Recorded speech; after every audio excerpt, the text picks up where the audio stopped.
আমরা দেখেছি শেখ সাহেবকে, আমরা দেখেছি জিয়াউর রহমানকে, আমরা দেখেছি শাহ সাহেবকে, আমরা দেখেছি এই মহিলা নেতৃত্বের গজবকে, হাজারো নেতা এবং নেত্রী শাসন দেখেছি, কিন্তু মানুষের ভাগ্যের পরিবর্তন হয় নাই।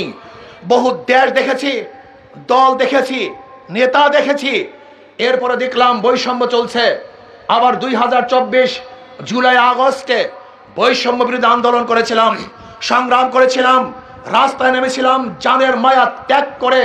বাংলাদেশে বৈষম্য থাকবে না, থাকবে না জুলুম, থাকবে না অত্যাচার, থাকবে না অবিচার, প্রত্যেকটা গরিবের অধিকার ফিরিয়ে দেব।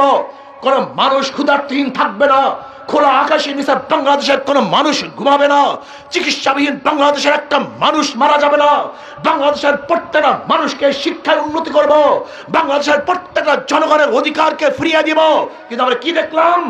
5ই আগস্টের পর আবারও জুলুম, অত্যাচার, খুন, অবিচার, দখলদারি এবং ধর্ষণ, চাঁদাবাজি। এর জন্য আন্দোলন করি নাই, এর জন্য সংগ্রাম করি নাই, ওই চাঁদাবাজদের